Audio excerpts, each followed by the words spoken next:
Toc. Et voilà. Yes. Donc, on va y aller. Du coup, les gens du replay, coucou. Bonjour les gens du On se replay. lance. Alors, Caroline, qui es-tu?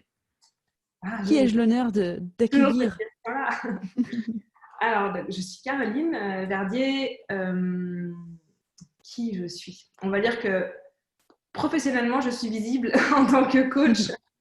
J'accompagne des entrepreneurs à sentir qu'ils vraiment qu'ils se déploient dans leur puissance, dans leur business. Et après, c'est chacun avec ses propres règles et aussi sa propre définition de sa puissance, parce que c'est comme la réussite, on a tous une définition. Ce qui est important, c'est vraiment de le ressentir et de se dire, ouais, là, il y a un truc qui a bougé, je me sens vraiment à ma place et je sens que je rayonne. Et Hmm. je fais ça à travers la marque Leaders Go Wild qu'on a co-créée avec ma compagne Eloa. J'espère qu'elle viendra un de ces quatre en live, Eloa. Voilà. J'ai balancé l'invitation à l'univers. Ça viendra.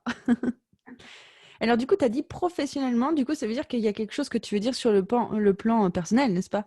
Je sais pas si si je veux le dire ou pas, mais c'est pour dire quand même qu'il y a une différence entre forcément la personne qu'on montre sur les réseaux, sur qui on est en tant que personne visible et qui on est dans la vraie vie, même si je suis au maximum pour l'authenticité, pour montrer qui je suis, pour montrer aussi ce qui va bien, ce qui va pas bien dans ma vie, bah, y a forcément des parties de moi qu'on ne voit pas ici.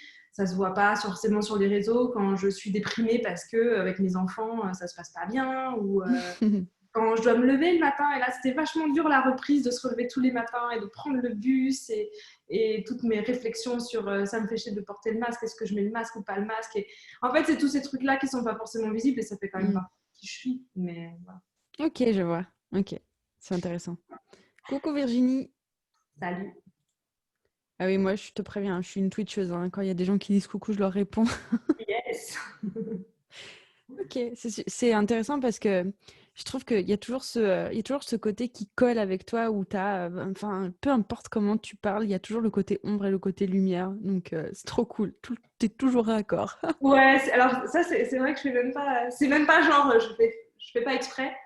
Euh, et je pense que on arrive à ça quand en tout cas pour moi, je me dis que quand ça le fait automatiquement, c'est que bah, d'une certaine manière, c'est que je suis à ma place quand je coach là-dessus et quand j'amène les personnes à vraiment intégrer les deux pour être dans leur puissance. Yes. Alors du coup, ça, c'est super qu'on aborde le mot puissance dans ce live parce que le mot puissance, je sais pas ce que tu en penses, mais moi je trouve qu'il est pas mal galvaudé dans le monde du développement personnel. Tu sais, il y a un peu de la puissance par-ci, de la puissance par-là. Au final, on sait plus trop ce que ça veut dire. Du coup, j'aimerais bien que tu nous parles de ta définition du mot puissance. Ouais. Alors, ma définition du mot puissance, c'est d'être. On l'avait écrit une fois avec Eloa, elle était vachement maline, mais je C'est m'en souviens vrai, plus. Ouais, donc je vais vous nous devoir. l'aviez dit pendant l'immersion. Ouais, c'était vachement bien ce qu'on avait dit, tu t'en souviens? Parce que moi, je m'en souviens plus. Attends, peut-être je l'avais noté et comme l'univers fait bien les choses, j'ai mon cahier d'immersion qui était juste là. Mais il y Est-ce que avait j'avais quelque noté? chose de l'ordre d'être qui on est en fait sans chercher à plaire à autrui, d'être vraiment connecté à qui on est et d'être cette personne-là et en même temps d'être prêt à recevoir qu'on va recevoir du monde et de l'entourage en étant nous-mêmes. Parce qu'en fait, être soi-même, si c'est pour derrière culpabiliser parce que un tel n'a pas apprécié, parce que le fait d'être soi-même, ça a un impact en fait sur notre entourage et sur le monde autour. Et pour moi, être dans sa puissance, c'est aussi être capable de recevoir ça et en même temps d'avoir une certaine responsabilité quand même sur qu'est-ce qu'on envoie. De plus en plus aussi, je travaille sur cette partie-là de être soi-même tout en ayant cette responsabilité dans son leadership de ce qu'on amène et ce qu'on envoie vers l'extérieur. Ouais. Du coup, dans mon cahier, j'avais pas noté exactement la définition que tu avais notée, mais j'avais noté la responsabilité d'être libre, d'être soi. Ouais, c'est ça. Du coup, je Et du pense que coup, c'est voilà. assez Et, raccord. parfait. Ouais. Et comme on disait, il y a toujours les deux côtés, c'est-à-dire que être soi, c'est pour ça qu'il y a peut-être un côté galvaudé dans je suis à ma puissance, donc je suis moi-même. Bah ouais, mais quand tu es à toi-même, ça va avoir un impact sur ton environnement, sur les gens autour, sur tout ce qui se passe autour. Et ça, va falloir être prêt à le recevoir et à le recevoir sans jugement, tout en s'apportant de l'amour, tout en le faisant avec bienveillance et que ça ne nous empêche pas non plus d'avancer. Bah, pour moi, être capable de faire ça, ça fait partie d'être dans cette puissance. Ok, C'est intéressant. Et tu sais, le mot puissance, en fait, il y a quand même le côté justement ombre du mot, qui est vraiment l'idée de un peu dominer, tu vois, de prendre de la place, de conquérir des espaces ou ce genre de choses. Et comment est-ce que tu t'occupes de cette partie ombre du mot? Ouais. Bah, c'est juste ce que je disais justement, en ayant vraiment à cœur de se rendre compte qu'on a une responsabilité dans ce qu'on dit, dans ce qu'on fait, et que ça a un impact sur les autres. Alors bien sûr, on n'est pas responsable de la manière dont ça va être perçu par le monde entier, parce que sinon, on prend la... En fait, si on est... C'est vachement subtil, hein, mais je crois que tout mon travail, il est sur toujours trouver cette ligne subtile, cet équilibre. C'est vraiment trouver le juste milieu entre ce que j'envoie a une responsabilité. Donc, si j'envoie trop fort, bah, ça risque de faire mal, je peux être dans la manipulation, je peux être dans le contrôle. Et en même temps, je dois aussi laisser la personne en face être dans sa puissance et pas vouloir. Je pense qu'il y a une grosse donc ma pensée se fait en même temps que je C'est parle. normal.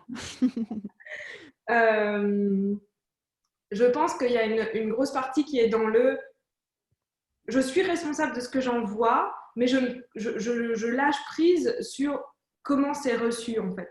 Et là, il y a vraiment un équilibre à trouver pour pas que ça devienne quelque chose de négatif, mais bien sûr que puissance, on peut être dans la manipulation.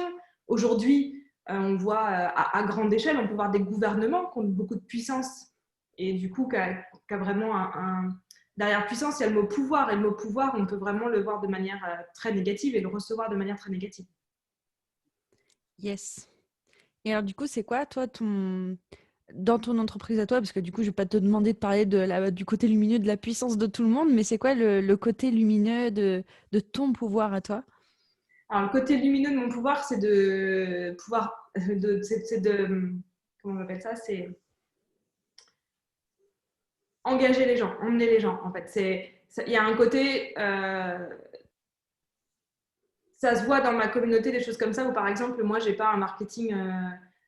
On peut croire que c'est marketing, mais pas. Enfin, moi, j'ai pas un marketing très carré. D'ailleurs, hier, Ouais. je parlais avec un copain qui lui est marketeur et qui me dit, toi, c'est vraiment un ovni ton entreprise, hein, parce que je sais pas comment ça marche. Bah, Ça juste, tu demandes, en fait. C'est ça qui est ouf. Tu demandes et puis ça vient. Et je dirais que le côté lumineux de ma puissance dans mon entreprise, c'est ça, c'est de ce que je fais, ça intéresse des gens et je peux vraiment engager des personnes à se dire ah ouais, je veux ça aussi, moi aussi je veux être dans ma puissance, moi aussi j'aimerais avoir ça pour moi. Donc il y a vraiment quelque chose de, en anglais on dirait upliftant. Je pense que Mm. les gens ont envie de ça pour eux. Ouais. Bah, après, si moi, je vais faire mon petit témoignage en tant qu'ancienne coach, moi, ce que j'aimais particulièrement, c'était ce côté, justement, apprendre à aller chercher les ombres, les comprendre, les accueillir et puis peut-être au bout d'un moment les aimer. Ah oui. Ça, c'est puissant, quoi. Enfin, tu Ah vois, j'ai ouais. même dit le mot puissant. Et je crois aussi que euh, j'ai une capacité à avancer avec ce que je ne sais pas, Mm. qui amène une confiance qui au départ, je ne savais pas du tout comment je la transmettais, mais je l'ai toujours transmise, la confiance en la vie, en l'univers, que ça va bien se passer. Je pense que là, il y a vraiment moi, je le vis comme ça et je me suis vraiment rendu compte que je le transmettais.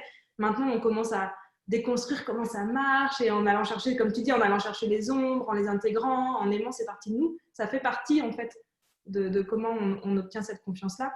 Mais ouais, je pense que ce côté d'avancer dans le vide, en fait, fait partie de ma puissance à moi. Trop beau. Du coup, là, enfin moi, le live, il s'appelle La fiction et le pouvoir, donc on Ouais. va commencer à aller dans la fiction.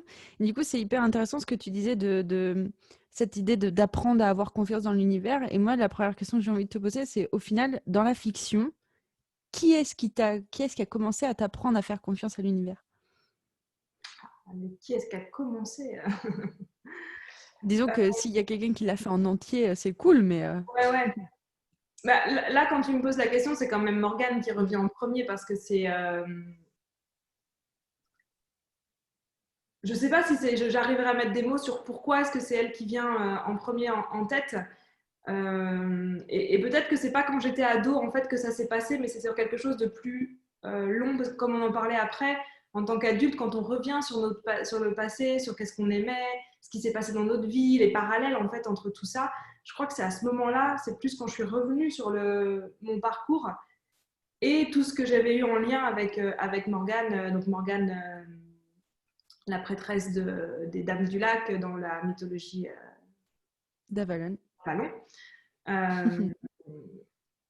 Il y a vraiment quelque chose en lien avec son parcours où moi je vois des liens avec le mien et du coup je me dis quand même, l'univers est pas mal quand même quand tu fais les trucs.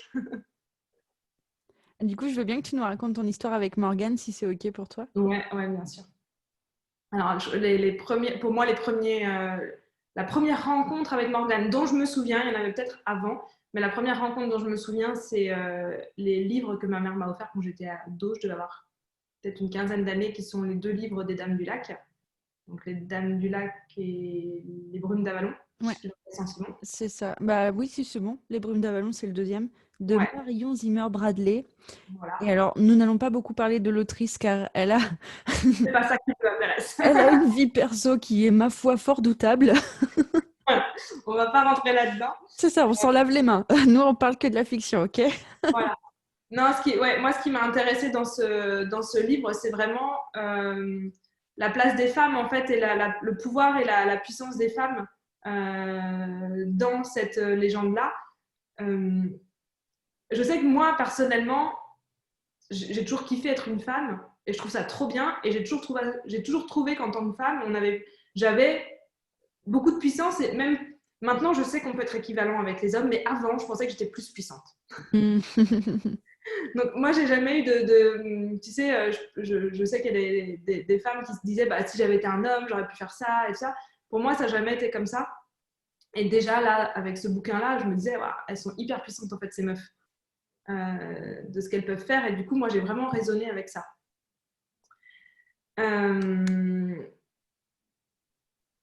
Du coup, la suite un petit peu de mon histoire, je regarde ce que je t'avais raconté de mon truc et je m'en souviens plus. Ah oui. Après, je me souviens d'avoir été assez connectée avec Morgane parce que quand j'étais en première, je crois, non, première c'est le lycée, donc j'étais au collège, j'étais en quatrième. Notre prof de français nous a fait faire une pièce de théâtre avec la classe. On a écrit, nous, notre pièce de théâtre, mais en prenant des persos de la légende d'Arthur. Ouais. Et moi, j'étais Morgane. Bien sûr. Il faut que je raconte l'histoire de la robe. Il faut raconter l'histoire de la robe. Pour faire du coup, pour la pièce de théâtre, la prof de français, avec les moyens du bord, donc avec les moyens financiers d'une prof de collège, elle avait trouvé des tissus, des choses et tout, et elle avait réparti ça entre tous les élèves et on devait faire nos costumes avec ça. Donc moi, j'avais un tissu magnifique bleu nuit avec des étoiles, vraiment un très très beau tissu. Et du coup, je m'étais mis en tête de faire moi-même ma robe. Puisque ma grand-mère était couturière professionnelle de métier, plutôt que de lui demander, je me suis dit, bah, moi, c'est bon, je l'ai vu faire. Je gère. Ce fut une catastrophe vestimentaire. Et puis en plus, tu devais faire celle de ta copine, non? Et il y avait celle de ma copine qui faisait Viviane, et donc elle qui avait une robe bleu clair, plutôt dans les tons bleu beaucoup plus clair. Et pareil, je lui avais dit, mais c'est bon, je fais, tu vois. C'est quoi le problème? J'avais vachement de confiance apparemment déjà. C'est cool, hein? Tu y allais, tu démordais rien. Hein? Non, tranquille. J'ai du tissu, j'ai des ciseaux, du fil et des aiguilles, je gère. Et ben non, en fait, pas du tout. Et d'ailleurs, je me souviens que ma copine, elle commençait à avoir un moment donné dessus, elle a dû me poser plusieurs fois la question, mais t'es sûre? Tu vas dire, oh, tranquille, machin et tout. Et à un moment donné, on avait quand même très très peu de tissu. Donc elle me dit là, ça pue quand même. Hein. Je crois que si tu continues à couper ou à faire des choses avec le tissu, on va pas y arriver. Je sais plus comment et à quel moment je finis par lui dire ok et un peu quand même un peu portée par la culpabilité, je dis écoute, je prends tout, je gère pour qu'on ait des costumes. Et je suis allée voir ma grand-mère en me disant mamie, il faut que tu m'aides. À l'aide. Est-ce que tu peux faire des robes avec ces petits bouts de tissu? Et ma grand-mère était reconnue, alors j'avais la chance que ma grand-mère était reconnue comme couturière à pouvoir faire des vêtements de ouf avec le moins de tissu possible. Elle pouvait faire des tailleurs, des robes de mariée. Elle avait quasiment aucune chute de tissu parce qu'elle utilisait tout. Donc elle pouvait faire ça dans des mouchoirs, des mouchoirs de poche, quoi. C'est Et elle fou. nous avait fait des super robes et on avait suffisamment de tissu. Alors c'est clair qu'on n'avait pas des grandes traînes et des machins, on avait juste une robe, mais des robes avec des manches longues qui étaient longues et tout ça. Et elle avait récupéré ça. Du coup, c'est vraiment une histoire qui m'a marquée et puis en plus qui m'a permis de connecter vraiment et aussi avec ma grand-mère. Ma grand-mère, je l'imagine sorcière. J'ai jamais discuté de ça avec elle, tu vois, mais je l'imagine très sorcière et déjà, tu vois, ça tenait déjà depuis la robe de Morgane et tout. Donc tous ces trucs-là, ça a tissé quelque chose dans mon histoire. Je trouve que ta grand-mère dans cette histoire, elle a tellement justement de la puissance, c'est Mm. dingue quoi. Ah ouais, non mais ma grand-mère, après, moi, voilà, c'est en tant que couturière, elle m'a fait énormément de choses. On dévie un petit peu, mais elle a vraiment ce truc de faire des choses. Moi, je me souviens avoir fait des magasins avec elle quand j'étais donc plus grande en BTS et qu'il a fallu avoir mes premiers tailleurs, tu sais, pour les entretiens que tu vas avoir pour tes stages et tout ça. Il fallait acheter son premier tailleur et ma grand-mère, elle m'avait dit, mais moi, je t'en fais plusieurs. On va dans un magasin, on achète du tissu et je te fais tes tailleurs, comme ça, tu peux les choisir. Ça va pas être le tailleur noir, simple. Du coup, j'avais des tailleurs de plein de couleurs et avec des formes différentes. Et on est dans ce magasin, pareil, à choisir ce tissu. Et la vendeuse nous dit non, mais là, vous n'aurez pas assez pour faire le tailleur. Et ma grand-mère, elle regarde, elle fait ses mesures. Je la vois faire des trucs dans sa tête. Elle fait si, si, ça passe. C'est passé. Trop forte. Du coup, back to Morgane. Morgane. Euh, Et Morgane, ouais, c'est vraiment un personnage que je trouve assez fabuleux parce qu'on ne sait pas s'il est ombre ou lumière. Mm. Parce qu'en fait, en fonction de ce qu'on lit sur Morgane, bah, les deux sont là. Et que je trouve que justement, ce qui est fort dans ce personnage-là, c'est qu'elle est hyper puissante, mais tu sais pas si elle fait le bien, si elle fait le mal. Ce qui t'amène vraiment à aller chercher, c'est qu'est-ce qui est juste pour toi et pas qu'est-ce qui est bien ou qu'est-ce qui est mal au niveau de la morale et de l'éthique. Et je trouve que c'est vraiment un personnage super intéressant pour ça parce qu'elle a plein d'archétypes différents à intégrer en fait euh, pour en faire le personnage complet qu'on peut deviner parce en fin de compte, il y a peu de. Je trouve qu'il y a peu de littérature qui peuvent raconter l'entièreté du personnage. Bah, même de base, il y a peu de littérature sur enfin, sur la légende arthurienne. Enfin, en gros, ils ont gardé l'archétype, ils ont gardé Chrétien de Troyes et c'est tout, quoi. Ouais, c'est ça. Merci, les gars. Et maintenant, aujourd'hui, dans mes souvenirs, se mélangent des choses que j'ai lues et des choses que moi, j'ai pu visiter en vie antérieure, et des trucs comme ça, où je me dis, ça pourrait ressembler à ce qu'aurait pu être une Morgane la fée et tout. Donc, moi, dans ma mythologie, aujourd'hui, il y a un peu tout qui se mélange, tu vois. C'est génial. Tu sais, ça me fait vraiment penser au moment où j'ai découvert le passé de la sorcière verte dans Le Magicien d'Oz. Je sais pas si tu connais cette histoire. Non, Bah, du coup, le Magicien d'Oz, tu connais? oui, Ok. de loin. Ok, donc le magicien d'Oz, donc la petite fille qui est emportée par une tempête, qui marche sur un chemin doré et qui rencontre un homme de fer, un épouvantail et un homme lion. Et en fait, ils ont tous été maudits par la sorcière verte. Et elle-même, en fait, elle fait toute une quête pour aller vaincre la sorcière verte. Et au final, elle est délivrée du pays d'Oz grâce à la gentille sorcière. Mm. Et du coup, dans la légende un peu du pays d'Oz, il y a eu un livre qui est sorti qui s'appelle Wicked et qui raconte le passé de la sorcière verte. Et en fait, tu comprends que la sorcière verte est devenue méchante parce qu'elle a perdu son cœur à cause des événements qu'elle a vécus dans son passé.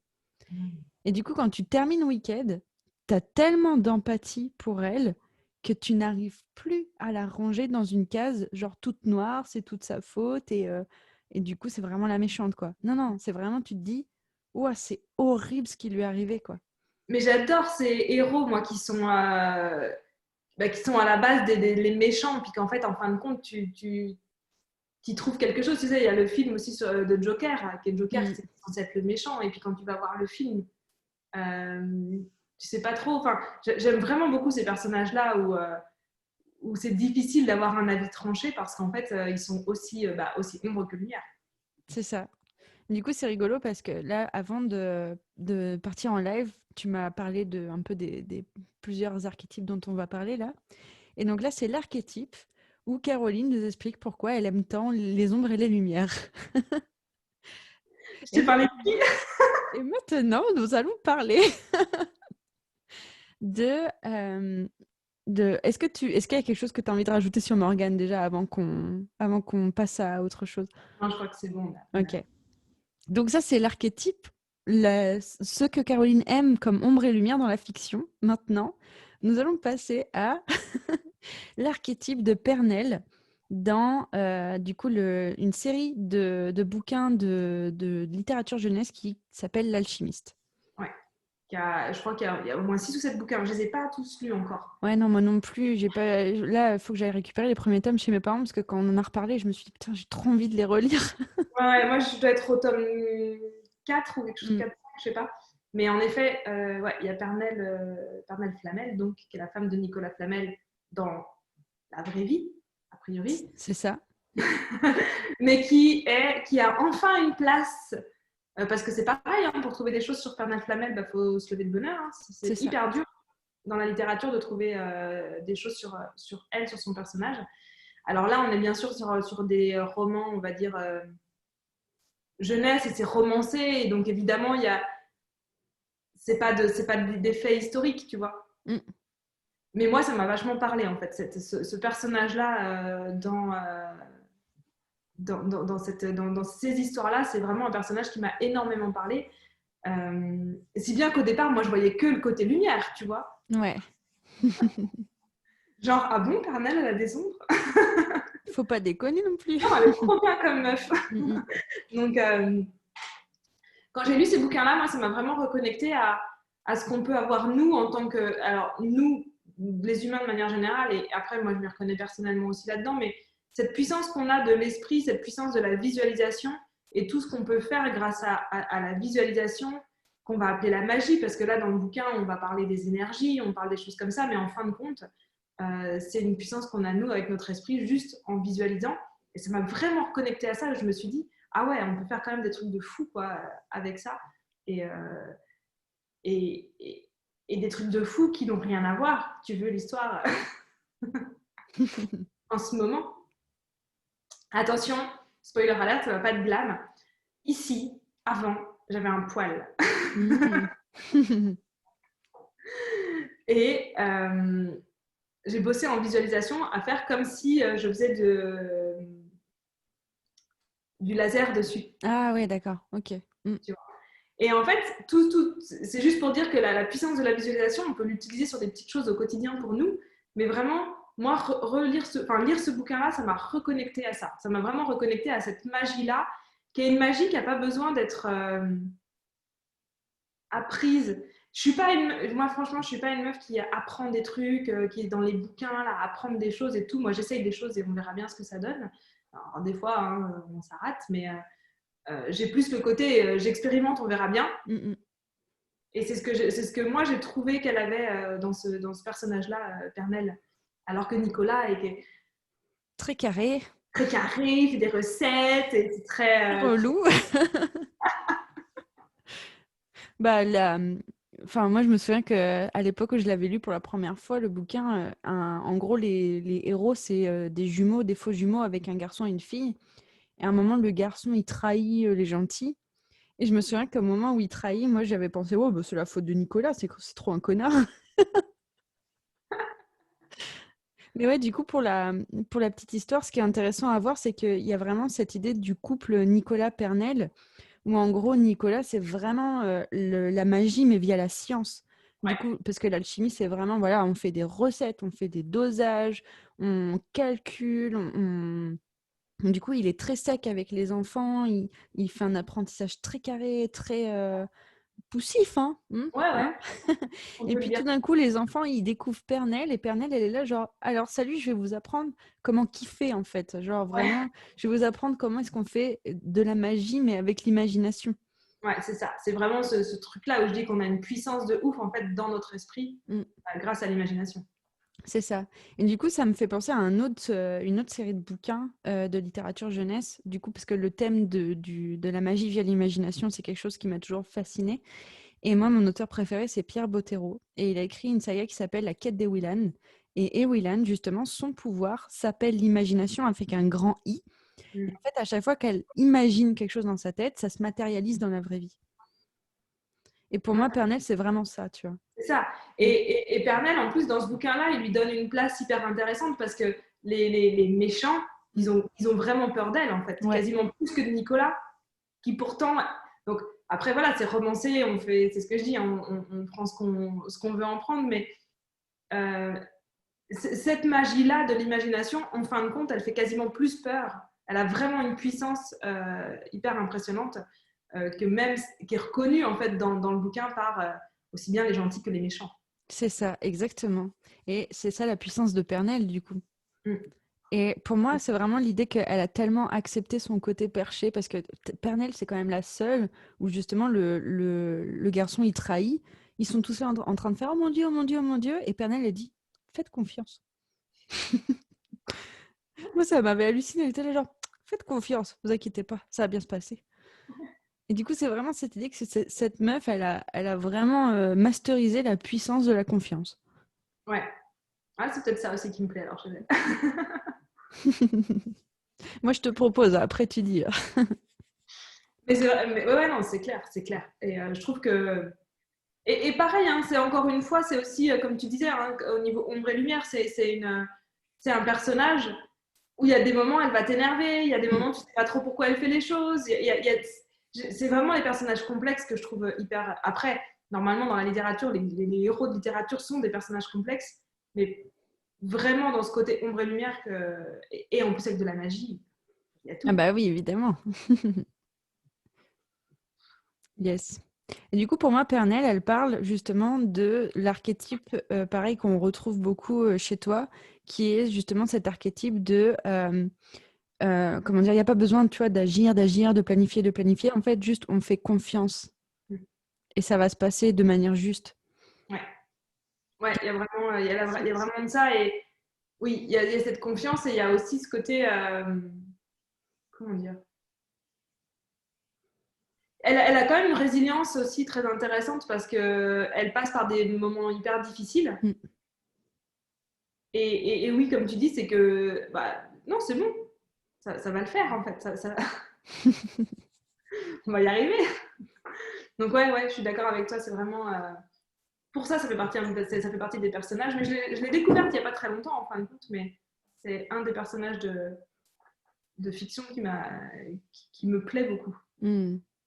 Mais de toute façon, je suis sûre que là, si je te proposais juste de réfléchir à s'il y a un autre personnage qui te parle avec cette notion d'avoir l'air perché parce qu'il a confiance dans l'univers, je suis sûre qu'il y en a d'autres qui vont devenir. Il y en a sûrement qui viendraient. Hein. Il y en a sûrement qui viendraient. Mm.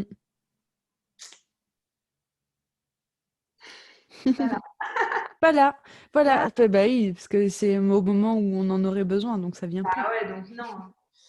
Non, je réfléchissais avec ce qu'on avait parlé avant sur tout ce qui était les enquêtes, tout ça, mais je suis Ah, pas les sûre. enquêtes, c'est un autre truc. Ouais, c'est un autre C'est le truc, troisième archétype. de le relier avec ça. Mais de juste faire confiance. Je sais pas, mais non, on en avait déjà parlé, il y avait Iron Man, mais je suis pas sûre qu'il ait cette confiance-là, lui. Iron Man, il a confiance en l'humanité. Ah bah oui, mais moi j'ai grave confiance en lui. Mm. Iron Man, il est beau pour ça parce que t'as vraiment, je te dis, moi, il m'a vraiment touché dans cette série de comics où, en gros, pour sauver l'humanité, il sacrifie le fait qu'il a réussi à se sortir de l'alcoolisme. Et Mm. du coup, t'as vraiment genre le dieu Odin qui débarque comme ça et qui lui dit, mais t'es sûr et tout. Et il lui dit, non, mais vas-y, prends tout, je m'en fous. C'est plus grand que moi, tu vois. Ouais.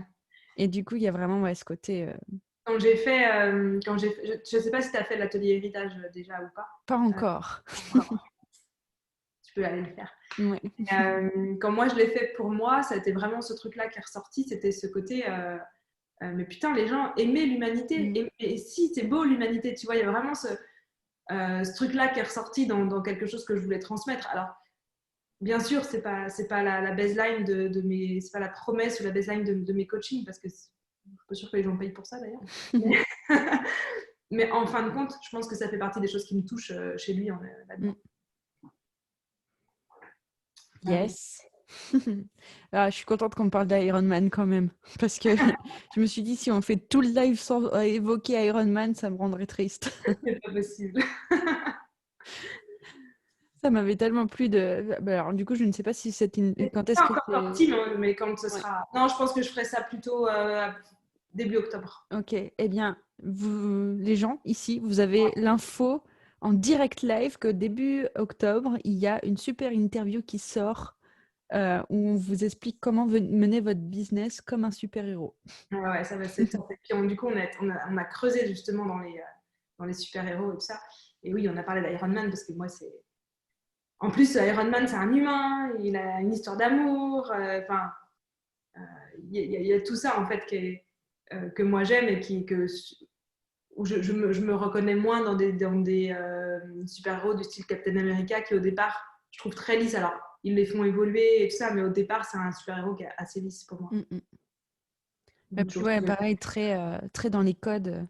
Et du coup, Ouais, c'est rigolo, ça me fait penser à ce qu'on discutait sur les princesses là juste avant. C'est vraiment les princesses, on aime les princesses qui sont un peu rebelles, mais qui, tu sais, pour pas trop rentrer dans le cadre, quoi. Mais faut pas déconner, elle garde son trône, quoi. hey, t'as vu la baraque d'Iron Man? La technologie. S'il te plaît, il vit pas dans une cahute au fond du jardin. Hein. En plus, techniquement, Iron Man est une princesse Disney. Et les studios ont racheté. Du coup, c'est bon, ça passe. Clairement, j'aime le côté rebelle et en même temps, oui, ce côté princesse et le côté quand même luxe et confort. Mais justement, je pense que d'une certaine manière, euh, ça peut amener à justement se dire, mais attends, quand tu as le privilège d'être ici, qu'est-ce que tu en fais de ce privilège-là? Et je trouve que ça, c'est vraiment intéressant de se poser cette question-là. Mais après, moi, je pense, je pars du principe que je fais partie des personnes privilégiées sur cette terre. Et je pense que si on s'intéresse un petit peu aux privilèges en tant que personne blanche, normalement, Oui, on se c'est ce compte que dans j'ai les dire gens de. privilégiés. Sinon, il y a besoin d'informations, mais c'est OK, je comprends. Je comprends qu'on ne soit pas informé sur le sujet, c'est ça que je voulais dire. Donc, je fais partie des personnes privilégiées, mais ce que je veux dire, c'est qu'est-ce que je fais de ce privilège? En fait, c'est toutes ces princesses-là, on parlait de Sissi impératrice et des gens comme ça, c'est qu'est-ce que je fais de ce privilège? Et je pense que ça, c'est important de se poser la question.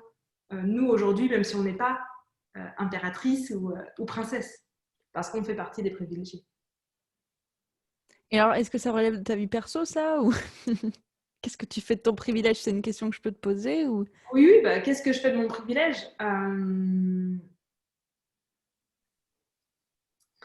C'est une bonne question. Il y a pas longtemps. Alors, par exemple, ça va être. Attends, j'ai le mot. Il y a pas. On en a parlé il n'y a pas longtemps. Bah, là, on va dire la semaine dernière, il y a eu dans le tram du harcèlement de Ah rue oui. envers une personne. Toutes les personnes qui étaient autour de moi, à part une femme blanche, c'était des personnes de couleur noire. Je suis la personne blanche, je me sens privilégiée là-dedans, en fait, et je peux comprendre que c'est plus difficile pour ces personnes-là de stand up et de s'interposer, en fait, contre un homme blanc qui fait du harcèlement de rue. Donc moi, je me suis interposée, moi, je me suis levée, je me suis interposée. Alors, je dis pas que c'est facile, j'ai pas été capable de le faire toute ma vie, ça demande plein de boulot sur soi pour être capable de faire ça, c'est peut-être pas la meilleure manière de faire. Bref, il y a plein de choses qu'on peut remettre en question et c'est OK. En attendant, aujourd'hui, je sais que pour moi, c'est un privilège de pouvoir me lever dans un tram et me mettre face à un homme et j'ai pas peur de ça, en fait. Mm, J'ai pas peur de la personne, alors que la femme noire qui subissait à ce moment-là le harcèlement de rue avait peur de lui, en fait. mm, mm. Donc, au moment où je fais ça, où j'utilise mon privilège là-dedans, elle peut aller voir le chauffeur du tram qui arrête le tram et qui fait sortir le gars. Donc je pense que même si c'est sur des petites choses comme ça, je suis privilégiée parce que des fois on en parle avec Eloi, parce que j'ai pas peur de la police, parce que toutes ces choses-là que d'autres personnes qui vont être racisées vivent, moi je peux gérer ça autrement en fait parce que j'ai ce privilège. Donc c'est peut-être pas des grosses actions, pas aujourd'hui. Je suis pas une militante dans l'âme, mais je suis engagée quand même.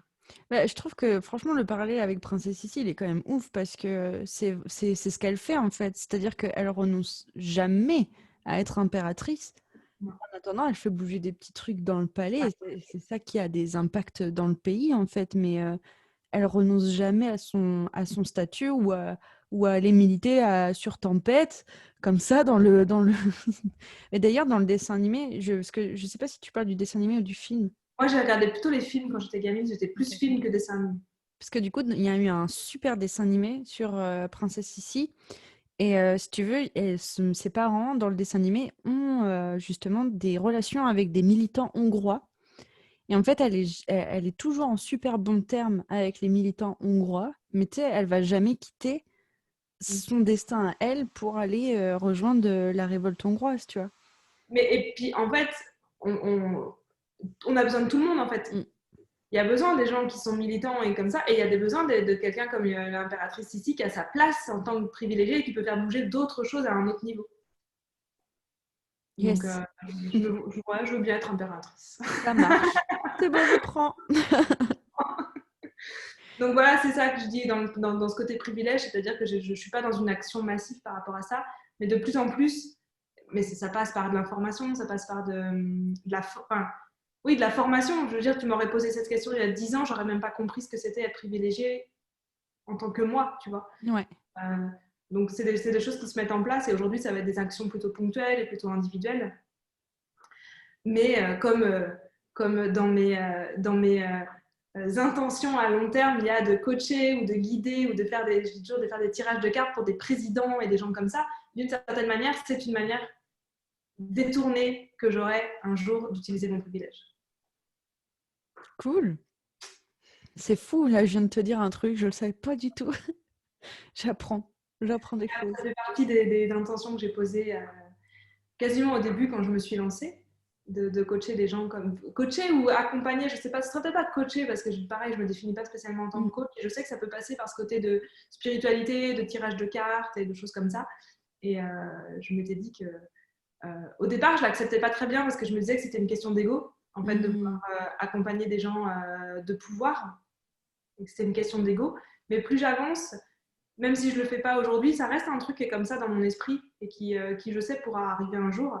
Et je me dis, en fait, bah non, en fait, c'est pas qu'une question d'ego, c'est peut-être ma place aussi à ce moment-là de pouvoir faire changer les choses, mais différemment, d'une autre manière. Donc voilà. Et puis ça rejoint ton intention de puissance, en fait, quelque part. Oui, d'une certaine manière, oui. Et parce que je pense que pour travailler avec des personnes comme ça, que ce soit, alors quand je dis des présidents, en vrai, ça peut être des présidents, des stars, mais des gens qui ont vraiment un impact sur vraiment des foules et des choses, que ce soit de la politique ou du média. Les médias, je pense qu'il y a un gros boulot à faire dans les médias. En politique aussi, hein, tu me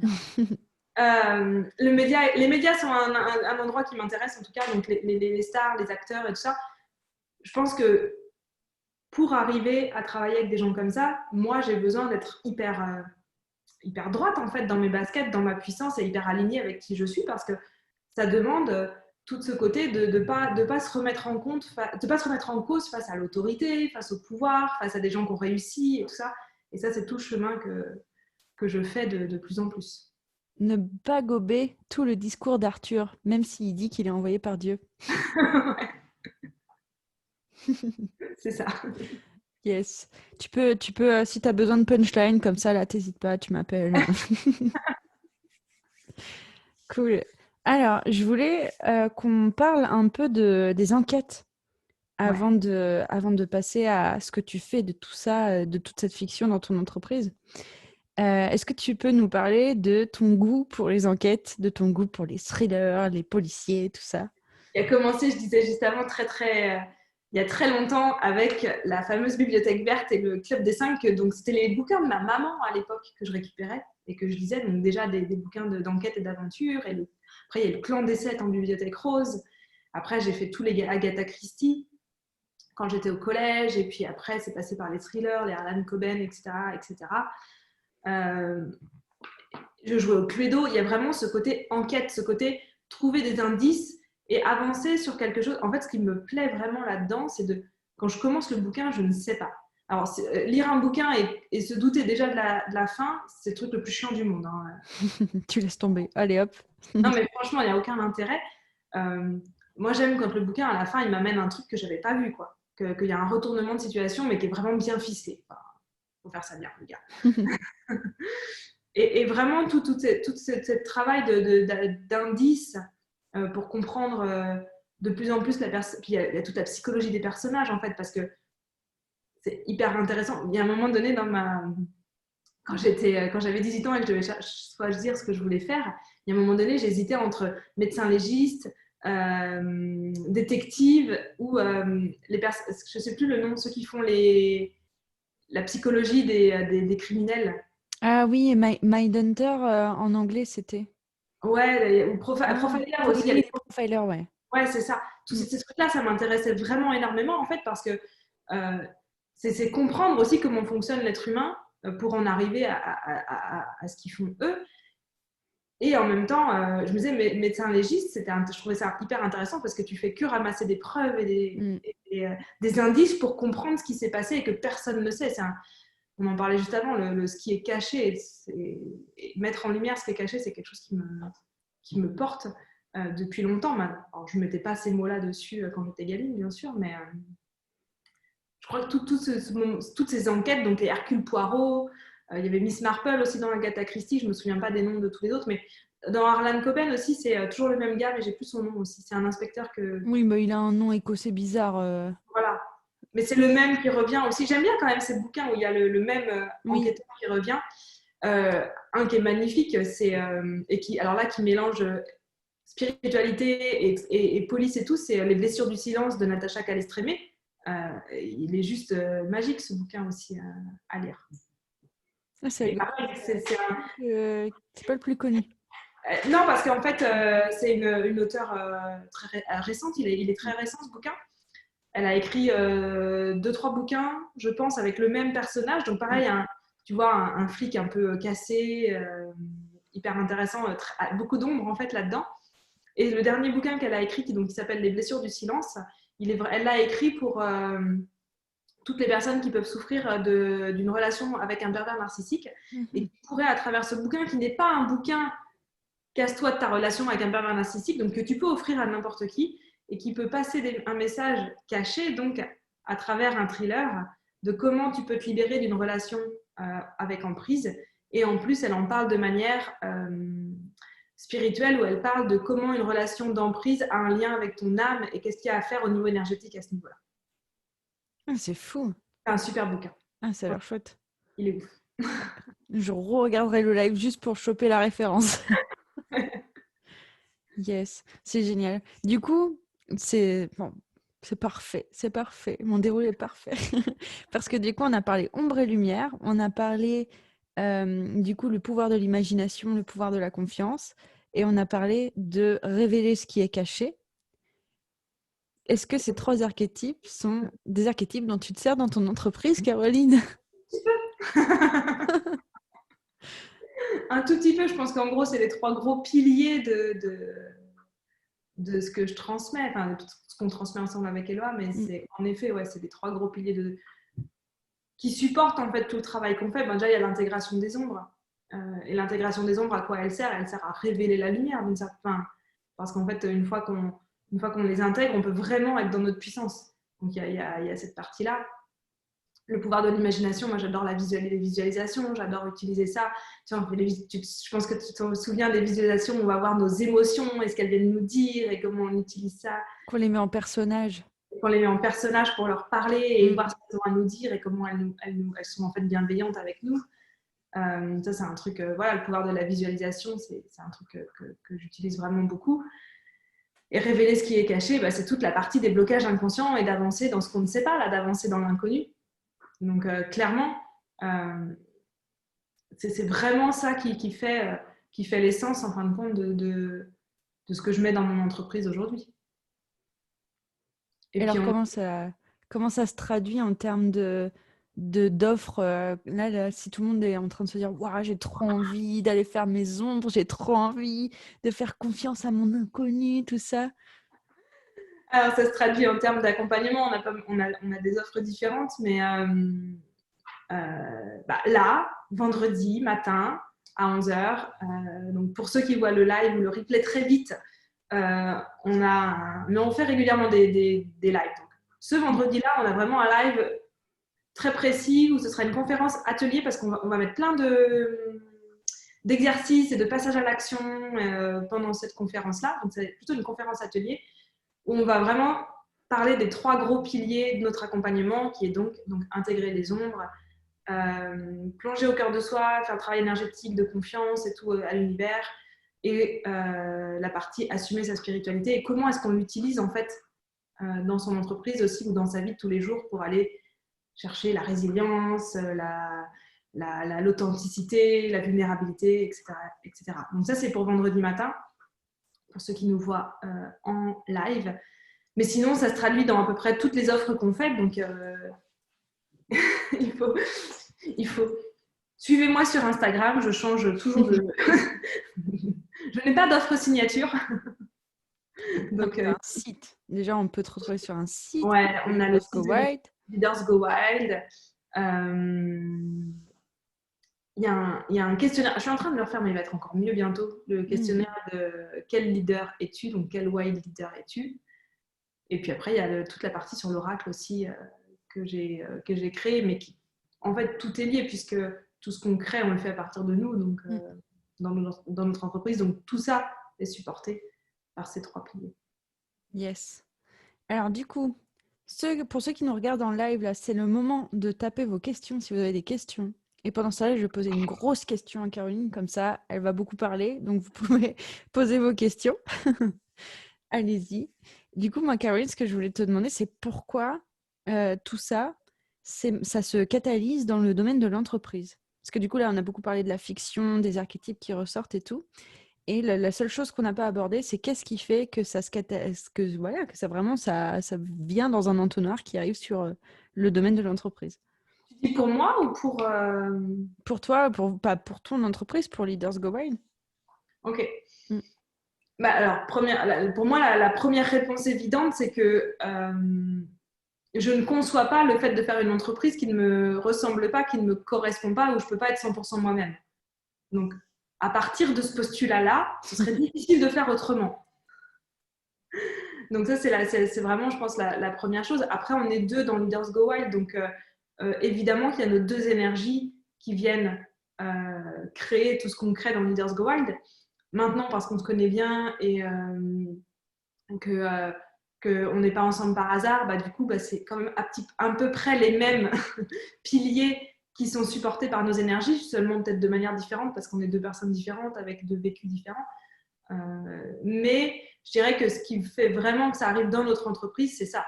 C'est que pour moi, dès le départ, l'entrepreneuriat, je le fais parce que je le fais comme une manière de me réaliser, une manière de pas être là, de pas être venu sur Terre juste par hasard et sans savoir ce que je venais y foutre. Donc, c'est vraiment une manière de me réaliser. Donc, c'était forcément en lien avec moi, mon énergie et qui je suis.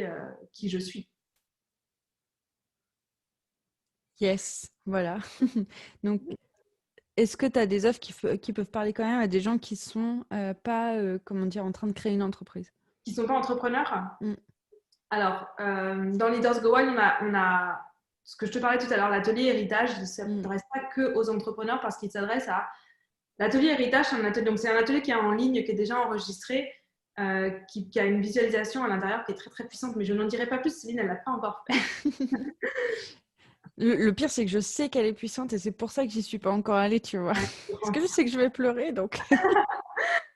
Et cet atelier-là, je pense que tout le monde peut le faire parce qu'en fait, ce qui est intéressant avec cet atelier, c'est que on va aller chercher au fond de nous quel est le message qu'on porte.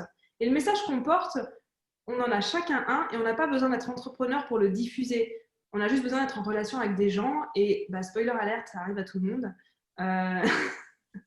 Donc c'est vraiment cette chose-là, ça vraiment l'atelier héritage, je pense qu'il s'adresse vraiment même à des personnes qui ne sont pas entrepreneurs mais qui veulent savoir un petit peu qu'est-ce que je suis venue faire là, c'est quoi quelque part un peu la vibration que j'amène moi, juste en étant moi dans ma vie. Yes.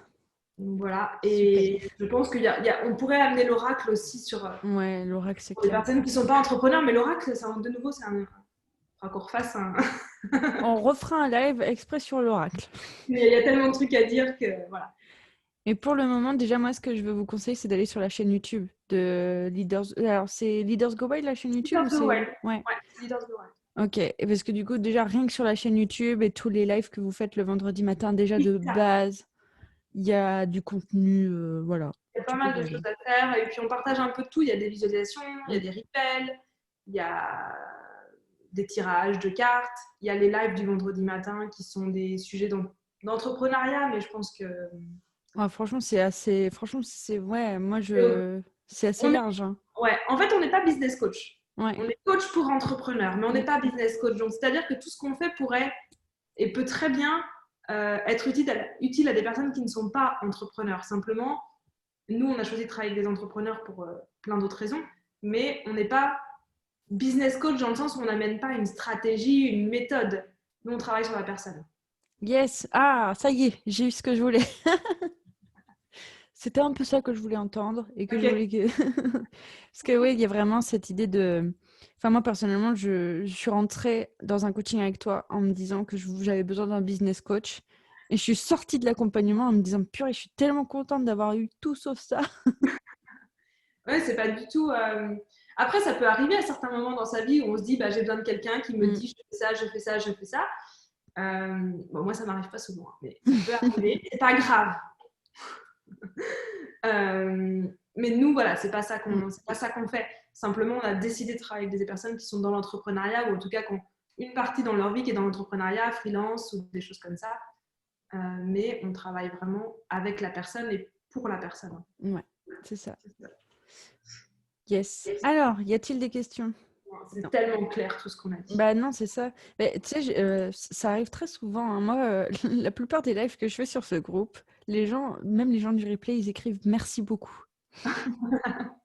Vous pouvez écrire merci, on prend. Ah mais oui, grave. Et puis de toute façon, bah, comme je vous disais, si vous avez des questions, donc bah, déjà vous pouvez les écrire ici et vous pouvez contacter Caroline sur le compte Instagram Leaders Go Wild, sur le site, sur voilà, un peu toutes les plateformes. Voilà. Voilà. En tout cas, je te merci parce que c'est hyper intéressant, je trouve, d'avoir fait ce lien entre la fiction et ce que je fais aujourd'hui.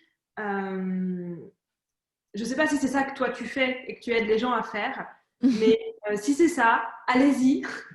Parce que rien que de le faire là pendant cette interview, ça permet de mettre des mots et des choses, d'éclaircir des choses encore plus en fait pour moi et c'est super riche. Et je pense que quand on est capable de mettre ces mots-là pour soi sur ce qu'on fait et comment ça se traduit dans notre vie, dans notre entreprise quand on est entrepreneur, quand on est capable de faire ça, bah, déjà là, on a quand même une bonne sensation de qu'est-ce que c'est d'être dans sa puissance. Hmm, yes. C'est chouette parce que vraiment, moi, l'archétype avec lequel tu m'as permis de contacter, c'était vraiment cette personne qui est experte en raconter des histoires. Du coup, c'est ça. C'est... Toutes les connexions se font. Eh bien, écoute, merci beaucoup de m'avoir accordé ce temps. Merci d'être venu sur ce groupe. J'espère, bon, généralement, les gens sont toujours très contents des lives, mais j'espère quand même que toi aussi, t'as été Ouais. contente de passer. Et puis, je dis au revoir à tous les gens du live et de la vidéo. Ciao! Ciao. Toc.